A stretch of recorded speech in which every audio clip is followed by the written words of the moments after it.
டிடக்ஷன்ஸ்ல பாத்தீங்க அப்படின்னா நிறைய ப்ரீவியஸ்ல நம்ம மெயினான ஹெட்டிங் எல்லாம் டிஸ்கஸ் பண்ணிட்டோம்.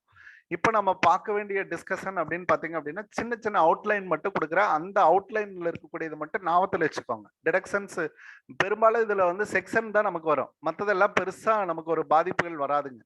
அதுல நம்பர் 1 இது பாத்தீங்க அப்படின்னா இந்த கான்ட்ரிபியூஷன் டு பொலிட்டிக்கல் பார்ட்டி, அதுதான் முக்கியம். அரசியல் கட்சிகளுக்கு கொடுக்கக்கூடிய நிதி.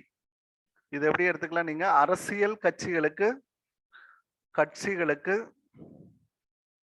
அளிக்கும் நிதி அப்படின்னு வச்சுக்கோங்க. அளிக்கும் நிதி அப்படின்னு வச்சுக்கோங்க.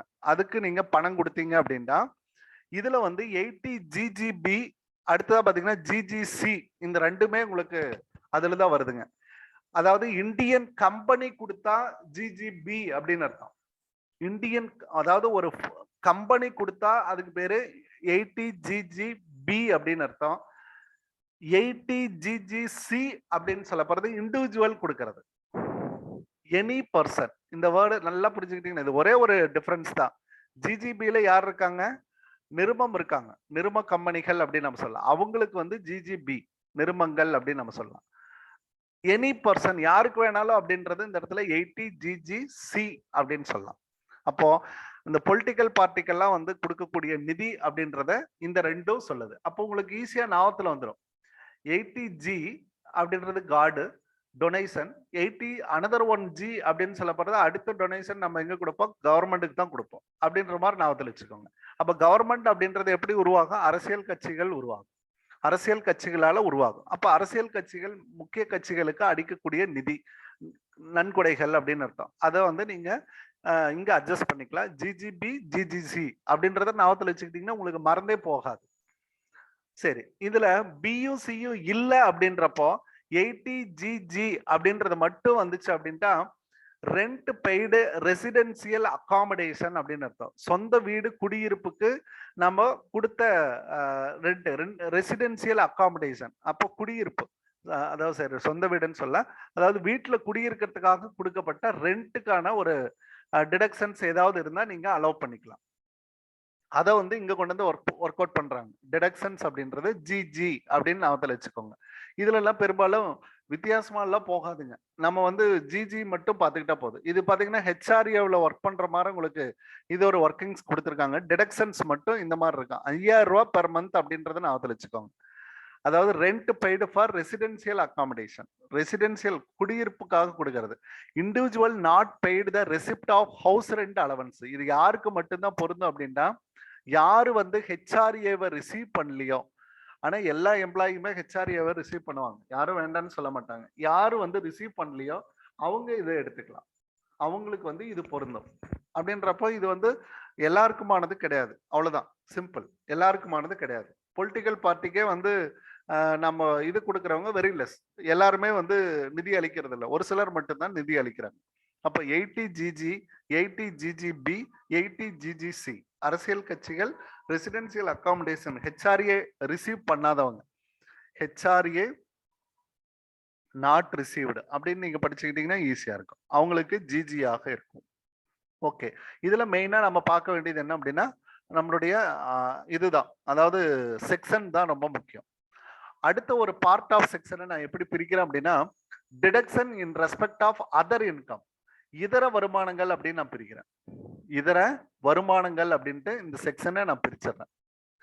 இதர வருமானங்கள் அப்படின்னு பிரிக்கிறப்போ TTA அப்படின்னு பிரிச்சிடறேன். TTA அப்படின்னா சேவிங் பேங்க் டெபாசிட். நம்ம சேவிங் அக்கௌண்ட் வச்சிருக்கோம் இல்லைங்களா, அதுக்கு வந்து டெபாசிட்டுக்கு DDA அப்படின்னு சொல்றேன். 80DDA அப்படின்னு நம்ம சொல்றோம். அப்போ இந்த DDA வர்றப்போ நீங்க அழகா ஞாபகத்தில் வச்சுக்கலாம். இது வரப்போ நமக்கு என்ன என்ன இருக்கும் அப்படின்னா interest on saving bank deposit அப்படின்னு நம்ம சொல்லலாம். அதுல இதுக்கு 10,000 ரூபாய் மேக்சிமம் லிமிட். இதே வந்து பிக்சடு டெபாசிட் ஆக இருந்தா, அது saving bank deposit fixed deposit ஆக இருந்தா அதுக்கு 50,000 ரூபாய் வரைக்கும் உங்களுக்கு லிமிட். இது 50,000. நிலை வைப்பாக இருக்கக்கூடிய பட்சத்துல, நிலை வைப்பு அப்படின்னா 50,000 ரூபாய் ஒரு வருஷத்துக்கு நீங்க என்ன பண்ணலாம் அப்படின்னா இன்கம் வந்து ரிசீவ் பண்ணலாம். அதுக்கு மேல போச்சுன்னா டாக்ஸபிள் ஆக மாறும். அது வந்து 80DDB அப்படின்னு அர்த்தம். A for saving account, B for fixed deposit அப்படின்னு அர்த்தம். இதெல்லாம் பேங்க்ல போட்டு வைக்கக்கூடிய பணத்துக்கு இப்படிதான் டிடக்ஷன் பண்ணுவாங்க. பேங்க்லயே பாத்தீங்கன்னா எழுதி போட்டிருப்பாங்க இது எல்லாமே. அந்த சேவிங் பேங்க் டெபாசிட்டுக்கு நம்ம 10,000 ரூபாய் எல்லாம் வராதுங்க. நம்மளோட அக்கௌண்ட்ல நம்ம எடுக்கிறோம், செலவு பண்றோம். 10,000 ரூபாய் இன்ட்ரெஸ்ட் எப்பயாவது வந்திருக்குங்களா வருஷத்துக்கு? கண்டிப்பா வராதுங்க சேவிங் பேங்க் அக்கௌண்ட்ல. அதுல ரொம்ப பணத்தை ரொம்ப நாளைக்கு விட்டு வச்சிருந்தீங்கன்னா மட்டும்தான் அந்த மாதிரி எல்லாம் வரும். இந்த ரெண்டும் ஒரு கேட்டகரி. அப்போ இந்த ரெண்டு எதை பத்தி பேசுது அப்படின்னா பேங்க் டெபாசிட் அப்படின்றத மட்டும்தான் பேசுது. பேங்க் டெபாசிட் இன்ட்ரெஸ்ட் அப்படின்னு சுருக்கமா முடிச்சிடலாம். பேங்க் டெபாசிட் இன்ட்ரெஸ்ட பத்தி பேசுறது 80 DDA 80 DDB அப்படின்றது. அடுத்தது 80 QQB. QQ அப்படின்னு சொல்லப்படுறது ராயல்டி பத்தி பேசுது. ராயல்டி அப்படின்றத பத்தி பேசக்கூடியது இது பேசுதுங்க. 80 QQB 80 RRB. இது யாருக்கு பொருந்தது அப்படின்னு பாத்தீங்கன்னா resident individual being an author அப்படின்னு அர்த்தம். Resident individual being an author, புதிய கண்டுபிடிப்புகள், புத்தகம் எழுதியிருக்காங்க, அவங்களுக்கு எல்லாம் வந்து பாத்தீங்கன்னா ஆசிரியர்களுக்கு, அதாவது புத்தக ஆசிரியராக இருக்கணும். அந்த புத்தக ஆசிரியராக இருந்தா அவருக்கு ராயல்டி. அவருக்கான சரத்து பாத்தீங்கன்னா QQB அப்படின்னு அர்த்தம். Resident individual being a patent right, patent வாங்கியிருந்தார், பேட்டன் டி அப்படின்னு சொல்லுவாங்க. அவர் புத்தகம் எழுதுனா புத்தக ஆசிரியர். புதிய கண்டுபிடிப்புகளை கண்டுபிடிச்சா அவரு புதிய கண்டுபிடிப்புகளுக்கு ஓனர் அப்படின்னு அர்த்தம். அதனாலதான் அதுக்கு பேரு பேட்டன்ட். யாரு உருவாக்குறாங்களோ அவங்களுக்கு பேரு பேட்டன் டி அப்படின்னு சொல்லுவாங்க. பேட்டன் டி அப்படின்னு அர்த்தம். இது எல்லாமே பாத்தீங்கன்னா மேக்சிமம் லிமிட் 3 லட்சம் தான். ராயல்டி இன்கம் அப்படின்னாவே 3 லட்சம். இந்த மேக்சிமம் லிமிட் மட்டும் பாத்துக்கோங்க போதும், வேற ஒண்ணுமே கிடையாது. அதை மட்டும் நீங்க பாத்துக்கிட்டீங்கன்னா போதும். அடுத்தது last but not least important section அப்படின்னு சொல்லப்படுறது 80U அப்படின்றது யூ ஃபார் ரெசிடென்ட் இண்டிவிஜுவலுக்கு மட்டும்தான் பொருந்தும். இங்க இருக்கக்கூடிய ரெசிடென்ட் இண்டிவிஜுவலுக்கு மட்டும்தான் பொருந்தும். Deduction in case of person with disability. இது யாருக்குங்க? அதாவது ஊனமுற்ற அசசிக்கு மட்டும்தான் இது பொருந்தும். அவங்களுக்காக கொடுக்கப்படக்கூடிய பர்மிஷன் லிமிட் அப்படின்னு அர்த்தம். அதாவது இப்போ கவர்மெண்ட்ல எல்லாம் நிறைய டீச்சர்ஸ் மற்ற எல்லா இதுலயுமே பாத்தீங்க அப்படின்னா ஒர்க் பண்றவங்க இருப்பாங்க. ஹேண்டிகேப்டு டீச்சர், அந்த ஒர்க் பண்ணக்கூடிய எம்ப்ளாயி அல்லது அதாவது விசுவலி சேலஞ்சு பர்சன்ஸ் எல்லாம் கூட இருப்பாங்க. அவங்களுக்கு எல்லாம் பாத்தீங்க அப்படின்னா டாக்ஸபிளே வராதுங்க. அவங்க மேக்சிமம் என்ன பண்ணுவாங்க அப்படின்னா நார்மலா ஒர்க் அவுட் பண்ணுவாங்க. கடைசியா பாத்தீங்கன்னா இந்த 80U அவங்களுக்கு பொருந்தும். இந்த 1,50,000 பொருந்தும். அதுக்கப்புறம் பாத்தீங்க அப்படின்னா இந்த 80U பொருந்தும்.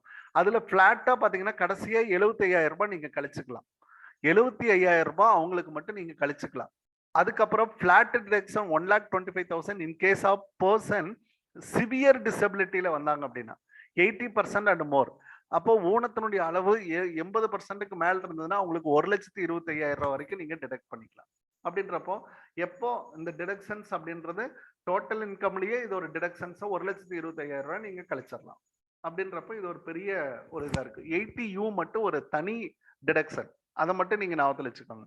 அதாவது வேலை பார்க்கக்கூடிய அசசி, அதாவது நம்மளுடைய அசசியே பாத்தீங்க அப்படின்னா சேலஞ்சர் ஊனமுற்றவராக இருப்பார். ஊனமுற்றவர் அப்படின்னு அசசியே உங்களுக்கு ஊனமுற்றவரை பராமரிக்கிறது ப்ரீவியஸ் கிளாஸ்ல பார்த்தோம். பட் இந்த இடத்துல ஊனமுற்றவரே அசசி தான். அப்படின்றப்போ அவருக்கு பிளாட்டா டிடக்ஷன் 75,000. அப்ப 80% டிசபிலிட்டி குறைவா இருக்கிறது, மித்தவங்களுக்கு அதிகம்.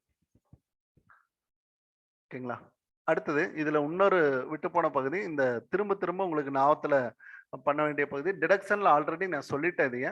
அதாவது என்ன அப்படின்னு பாத்தீங்க அப்படின்ட்டா இந்த பிசினஸ் இன்கம்ல டிடக்ஷன் இந்த 100, 150 இதெல்லாமே மாத்திக்கோங்க அப்படின்னு நான் சொல்லிட்டேன். அதாவது சயின்டிபிக் ரிசர்ச் அப்படின்றத 175 அப்படின்றதுல இருந்து நமக்கு என்ன பண்ணிட்டாங்க 150 பண்ணியாச்சு. இதெல்லாம் நியூ அமெண்ட்மெண்ட் அப்படின்றத சொல்லி அதுலயே நான் உங்களுக்கு கொடுத்துட்டேன். நியூ ஆக்ட் அமெண்ட்மெண்ட்ல வந்து இது எல்லாமே வந்துருச்சு. as per 2019லயே இது எல்லாமே இம்ப்ளிமெண்ட் பண்ணிட்டாங்க. இப்போ நம்ம 2021ல இருக்கோம். அப்படின்றப்ப பாத்தீங்க அப்படின்னா இது எல்லாமே நமக்கு பொருந்தும். இந்தியன் அப்ரூவ்டு இன்ஸ்டிடியூஷனாக இருந்தா approved scientific research, Indian company for scientific research அந்த 100 எது வந்து 150 கண்டுபிடிச்சிட்டீங்கன்னா உங்களுக்கு ஈஸியா இருக்கும். அப்போ சயின்டிபிக் ரிசர்ச்சுக்கு 150. அடுத்தா பாத்தீங்க அப்படின்னா நேஷனல் லெபார்டரி அப்படின்னு வந்துச்சுன்னா யூனிவர்சிட்டி IIT ஸ்பெசிஃபைடு அப்படின்னா 150. Expenditure incurred cost of other than cost of land by a company engaged business biotechnology any other business production manufacturing article things இது எல்லாமே பார்த்தீங்கன்னா in house R and D. In house R and D facility ஒரு company நிறுவனாங்கன்னா அவங்களுக்கு 150. இந்த 3 பேருக்கு மட்டும் 150 ஞாபகத்தில் வச்சுக்கோங்க. ஆனா ப்ரீவியஸ் டிஆர்பி கொஸ்டின்ல பாத்தீங்கன்னா 175 சொல்லியிருப்பாங்க. அது பழசு அவங்களோட இது. நமக்கு இனிமேல் கேட்கணும் அப்படின்ட்டா இதுதான் கேட்கணும். இதை வந்து நீங்க ஞாபகத்தில் வச்சுக்கணும். இது போன கிளாஸ்லயே நான் வந்து உங்களுக்கு இதை பத்தி இன்டிமேட் பண்ணிட்டேன். அதனால வந்து இப்போ டெஸ்ட்லயும் கொடுத்திருந்தப்ப நீங்க பர்ஃபெக்டா அடிச்சிருந்தீங்க. அதை ஒரு கிளான்ஸ் சொல்லணும் அப்படின்னு சொல்லிச்சு. இதுதான் ஓவராலா டிடக்ஷன்ஸ் அப்படின்றதுல விட்டு போன பகுதியும் இதுல கவரேஜ் பண்ணிட்டோம்ப்பா. ஏதாவது உங்களுக்கு தகவல் வேணும்னா நீங்க கேட்டுக்கலாம்ப்பா. Thank you sir. இதையும் பிடிஎஃப் கொடுத்துருங்க சார். ஓகேப்பா கொடுத்துறேன்ப்பா. இதோட பிடிஎஃப் மட்டும் வரல, ஆனா வீடியோ இருக்கு சார். பிடிஎஃப் கொடுத்துருங்க சார்.